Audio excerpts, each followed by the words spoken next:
송금불산입 항목을 볼게. 송금불산입 항목에는 9가지로 구분해 볼 수가 있어. 이익처분 및 자본거래, 재소금가금 중 일정한 것, 징벌적 성격의 손해배상금, 미실현 손실, 각종 한도 초과액, 과다경비, 업무무관 비용, 승용차 관련 비용 특례, 지급이자 중 일정한 것. 이익처분 및 자본거래를 보면 결산을 확정할 때 잉여금의 처분을 손비로 계산한 금액이야. 잉여금은 회사가 모든 거를 다 비용 처리하고 남은 걸 가지고 주주나 그와 관련된 사람들이 가져가는 거거든. 이거를 회사에 비용 처리를 한 거야. 상여로 해서 급여로 처리를 했다. 그러면 이거는 잉여금의 처분인 거지. 어떤 판매 또는 어떤 근로의 대가로 급여를 지급한 게 아니기 때문에 이거는 송금불산입 하겠다는 거야.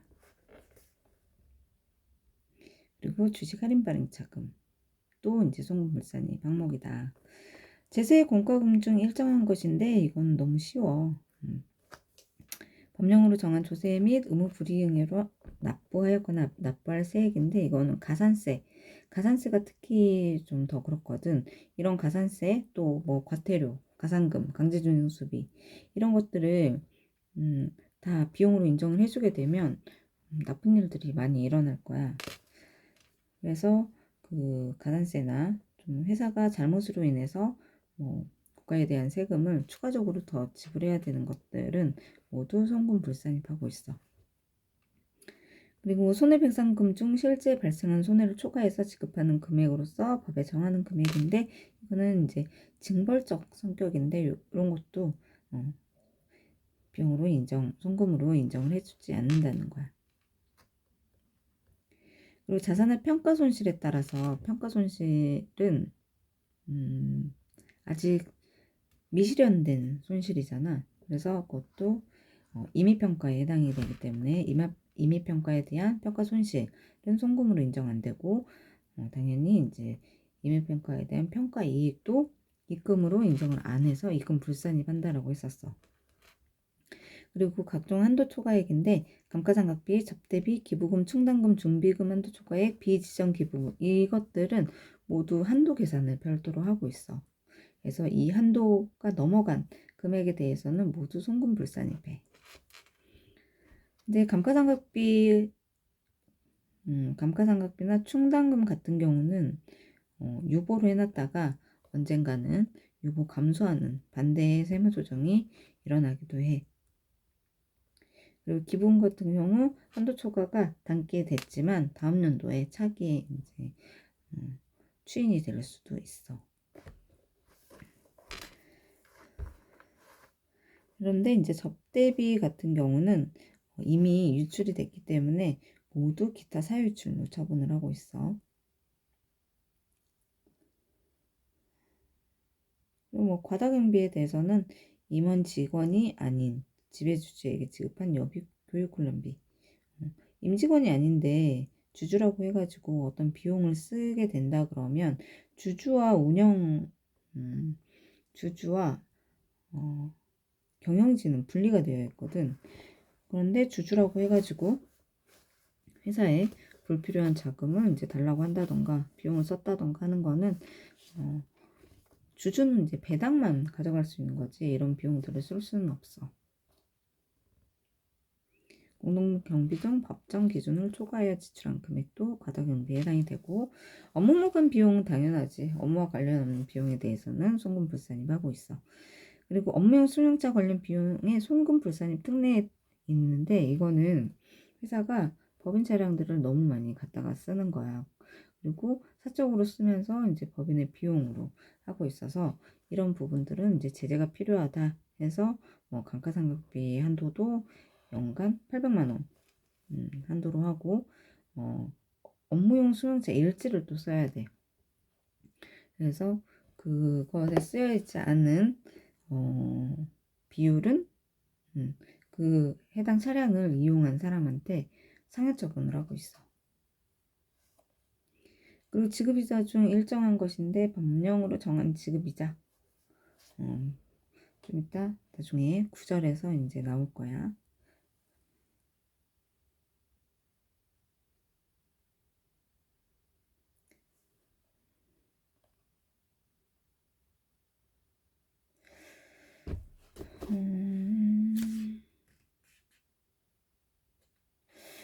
그리고 이제 벌금, 과료, 과태료 중에 이제 송금, 불산입 항목이 이제 벌과금, 뭐 벌금, 가산금 이런 건데, 뭐 연체금 이런 건데, 이런 것들은 대부분 어떤 법을 위반해서 하는 것들이야.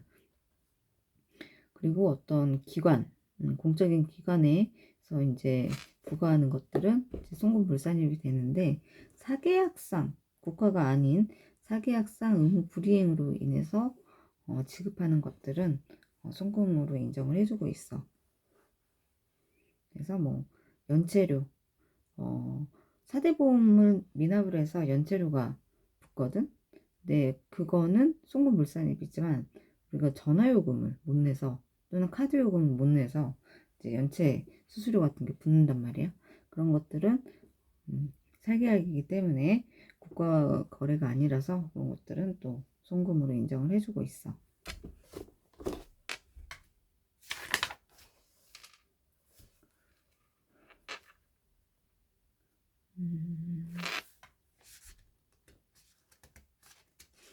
그리고 주요 업무와 관련 없는 지출이 있는데, 이거에는 뭐 사택 유지비, 관리비, 사용료 이런 것들이 있는데, 출자 임원과 그 친족이 사용하고 있는 사택에 대한 거는 송금, 불산입하고 있어.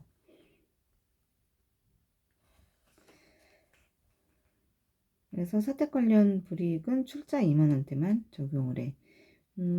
사택을 임원한테 제공을 해주지. 왜냐면 그래야지. 집이 없는데 뭐 현재 뭐 서울에서 살고 있는데 이 사람이 분명 필요해서 지방에 있는 기업에서 이 사람을 데리고 왔어. 근데 지방에 또 집을 살 수는 없잖아. 그리고 이제 뭐 애들이 서울에서 학교를 다닐 수도 있고, 그런 경우에 이제 사택 제공을 해야 될 건데, 이때 임원이 출자자가 아니면 이런 비용들은 송금으로 다 인정을 해주지만, 출자 임원, 그러니까 주주인 거지. 주주이면서 임원인 사람들은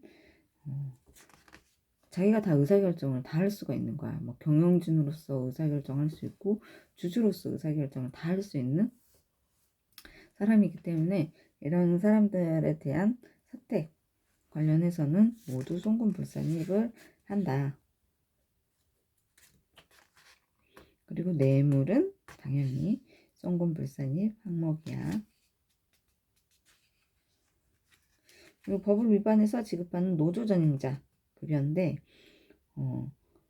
어쨌든 노동법을 위반을 해서 노조전임자에게 지급하는 급여는 송금, 불산입 항목인데, 이거는 기타 소득으로 또 처분이 돼.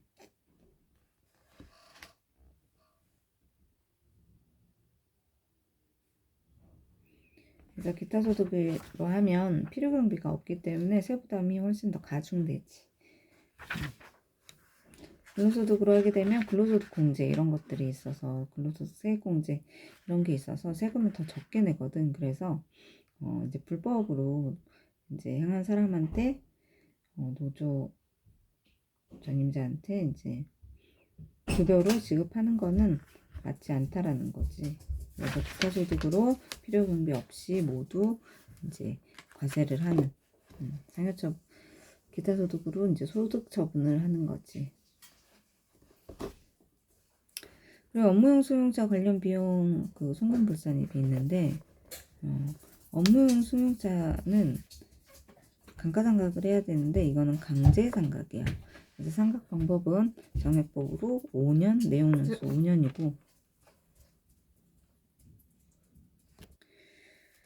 그리고 업무용 수용차에는 개별소비세법 제1조 2항 3호에 따라서 승용 자동차로서 어느 하나에 해당하는 것을 제외한 승용 자동차를 말한다 라고 하는데, 뭐냐면 일반적인 승용차들은 이제 업무용 승용차가 되는 거고, 트럭, 뭐 경차, 그리고 뭐 봉고차 벤이지 뭐 군인승인상 벤, 봉고차 그런 것들은 업무용 승용차로 보지 않는 거야. 여기에서 얘기하는 일반적인 승용차, 뭐 SUV, 고급 차량들 있잖아. 이런 것들은 이제 이런 업무용 승용차에 들어가는 거야. 뭐 아반떼 이런 것들도 업무용 승용차에 해당이 돼.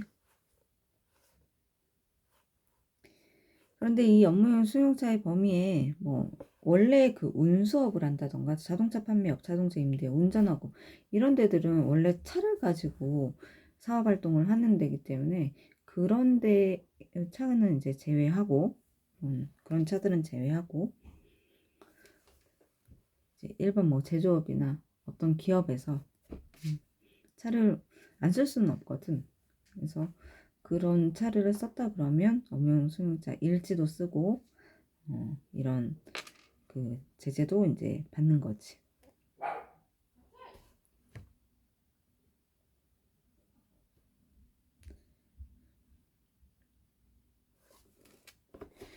그래서 업무 사용 금액에 계산을 하는 방법이 있어. 그래서 여기 계산을 할 때 업무 사용 금액을 이제 관련 비용을 업무용 승용차 관련 비용을 계산을 해야 되는데 여기에는 관련 비용에는 감가상각비, 임차료, 유류비, 보험료, 수산비, 자동차 세통행력, 금융 리체부스에 대한 이자 비용 등 업무용 승용차의 취득 유지를 위한 지출한 비용을 말해. 그래서 차량과 관련된 비용, 차량에 들어가는 비용들은 모두 업무 수용자 관련 비용으로 보는 거지. 거기에 업무 사용 비율을 곱하면 업무 사용 금액이 나와. 그래서 이 업무 사용 비율은 아까 그 차량 운행 일지 써야 된다라고 했었잖아. 거기에 이제 쓰여진 비율이 있어. 예를 들어서 월초 1월 1일에 해당 차의 킬로미터가 10,000km였어. 그런데 기말에 보니까 11월 31일에 보니까 15,000km가 됐어. 그러면 1년간 쓴 그 차량 운행 기록은 5,000km인데 운행일지 보니까 3,000km밖에 안 써있던 거야. 그러면 5,000분의 3,000km에서 60%만 업무용으로 쓰고 40%는 업무용으로 쓰지 않았다라고 보는 거지. 그래서 이 40% 쓰지 않는 거를 이제 송금불산입을 하는 거야. 그런데 법인들은 업무 전용 자동차 보험에 해당 차량이 가입이 안 돼 있으면 전액 송금불산입이 돼. 전액. 그런데 또 그것도 있어. 전액 송금불산입 되고 업무용 일지를 안 쓸 수도 있어. 근데 그 금액에 해당 그 업무 승용차 관련 비용이 1,500만 원이 안 되면 일지를 쓰지 않아도 돼. 1년간 뭐 감가상각비랑 이런 것들 다 포함을 해서 1,500만 원이 안 되면 운행일지가 없어도 되는데 1,500만 원이 넘는다? 그럼 운행일지 써야 되고 보험도 업무 전용 자동차 보험에 가입이 되어 있어야 되는 거지. 기본적으로는 업무용 전용 자동차 보험에 무조건 가입이 되어 있어야 1,500만 원이든 1,500 초과든 비용으로 인정받을 수 있다라는 거야. 그래서 이 송금불산입 이제 계산을 하게 되면 이 금액들은 귀속자에 따라서 배당상여 기타 소득으로 이제 처분을 하고 있어.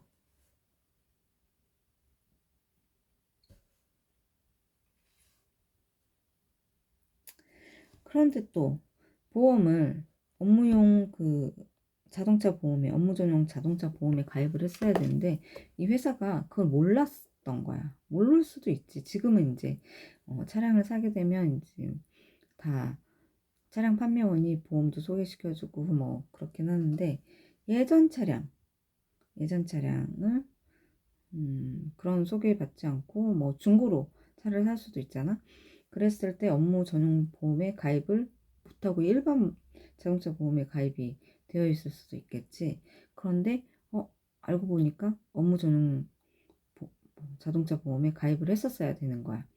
그러면 그 가입한 시점부터 또 이제 날짜 계산을 해서 이제 업무 사용 금액을 계산을 하고 있어.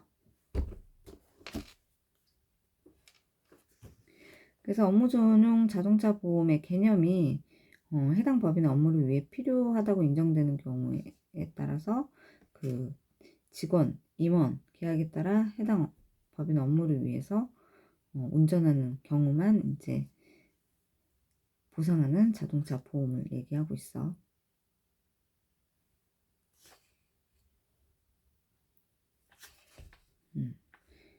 그래서 입증 책임을 업무 사용 비율을 이제 계산을 할 때 업무용 사용 거리를 총 주행 거리로 나누면 이제 비율이 나오는데 이거에 대한 입증 책임이 있어.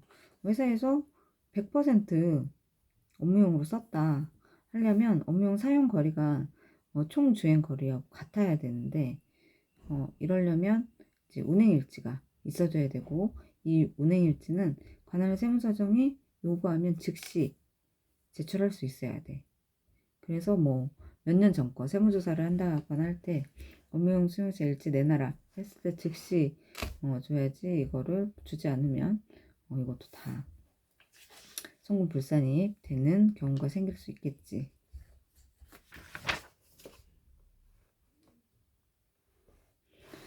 그리고 이제 차량 같은 경우는 감가상각비, 유형자산이라서 감가상각비로 계산을 해야 되는데 이게 1년에 800만 원까지만 인정을 해주고 있어. 업종에 따라서 400만 원인 데도 있지만 800만 원을 이제 기본적으로 한다 그러면 업무용 승용차 감가상각비 한도 초과의 계산 방법은 아까 업무용 사용 금액, 업무 사용 금액 계산을 할 때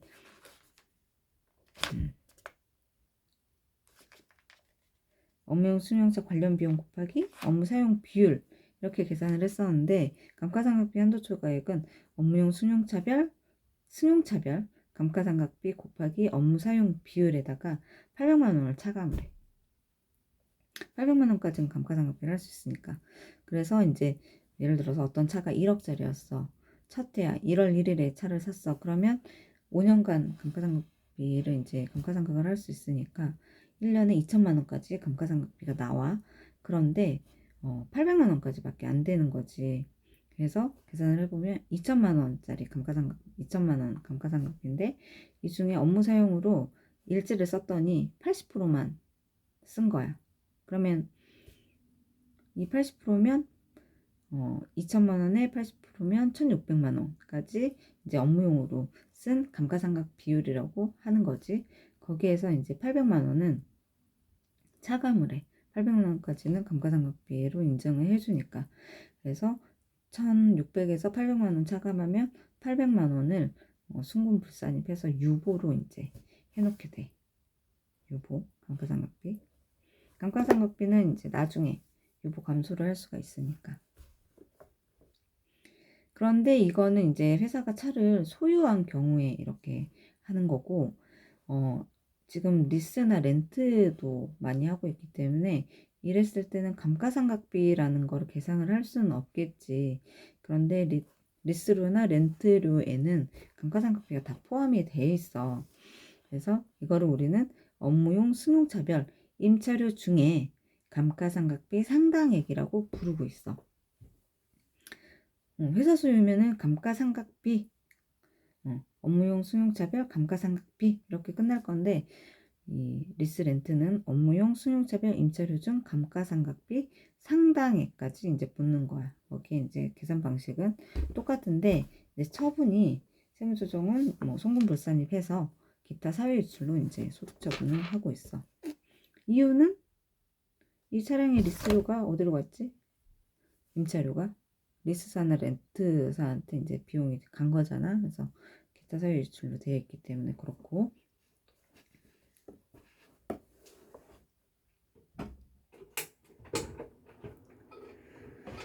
그래서 400만 원을 하는 데들은 이제 부동산 임대업을 주업으로 한 법인한테는 이제 400만 원을 이제 감가상각비로 1년에 한도가 이제 감가상각비 한도가 400만 원까지인 거야.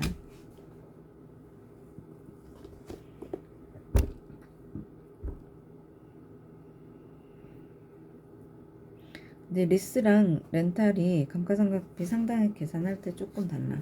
그래서 둘 다 뭐 임차료를 받는 건 똑같은데 거기에서 임차료, 리스 같은 경우는 임차료에 포함된 보험료, 자동차세, 수선 유지비를 차감을 하고 있어. 차감을.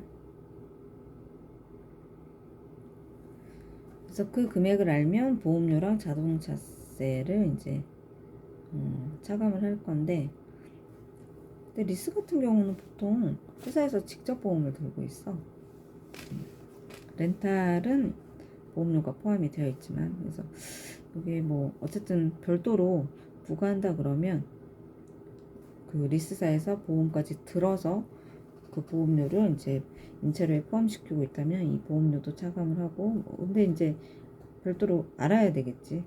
그리고 자동차세도 이제 그 회사에서는 리스 회사에서는 알 수 있으니까. 그런데 수선 유지비를 계산하기가 어려울 때는 이때는 임차료의 7%를 이제 수선 유지비로 할 수가 있어. 다만 이 임차료에서는 보험료랑 자동차세가 계산이 됐다 그러면 그 금액 차감하고 나머지에다가 이제 7%를 이제 수선 유지비로 계산해서 넣을 수가 있어. 그래서 1년에 한 달에 100만 원짜리 리스를 했다. 그러면 1200일 거잖아요. 1년에. 그러면 1200만 원에 뭐 보험료 자동차세가 별도 포함이 안 돼 있다. 그러면 그 1200에서 수선유지비는 1200 곱하기 7%한 걸 차감해서 감가상각비 상당액을 구할 수가 있는 거지. 그리고 렌탈은 임차료의 70%. 1200만 원이면 70%면 얼마일까? 840만 원. 840만 원이 이제 감가상각비의 상당액이 되는 거야. 그리고 이제 이 업무용 승용차 처분 손실의 2월이 있어. 업무용 승용차를 보유하고 있다가 처분할 수 있겠지. 그랬을 때 800만 원 초과하는 금액은 감가상각비를 우리가 2월한다 그랬어. 유보로. 그랬을 때 이제 처분을 하게 되면 이 유보도 없어져야 되는 거지.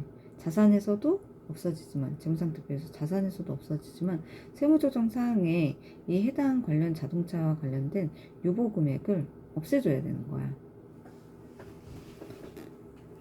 그래서 요거는 그동안에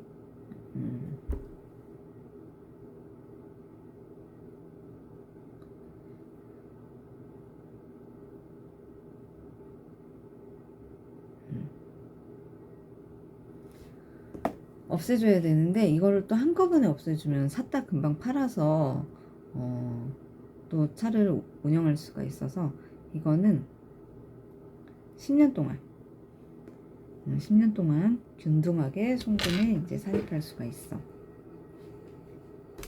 최대 10년까지인데 처음에 샀을 때부터 마지막 보유할 때까지. 근데 보유를 뭐 5년 하고 팔았다. 그러면 앞으로 이제 5년이 남아있는데 이 5년에 걸쳐서 800만 원 한도로 해서 이제 매년 감가상각비로 넣을 수가 있어. 이미 팔았음에도 불구하고. 보통 다른 자산 같은 경우는 유보금액이 있으면 처분했을 때 이 유보금액을 전액 유보 감소하는 세무조정을 송금잔입을 해버리는데 차량과 관련해서는 기간을 두는 거지.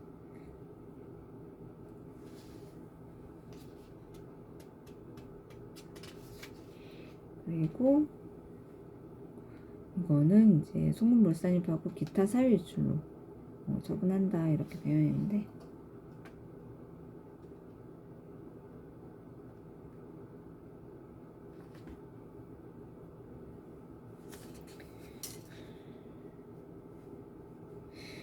이거는 업무용 승용차는 명세서를 따로 작성을 하고 있어. 그래서 업무용 승용차 관련 비용 또는 처분 손실을 송금에 산입한 법인은 법인세 신고할 때 업무용 승용차 관련 비용 명세서를 제출을 해야 돼. 서식이 별도로 있거든.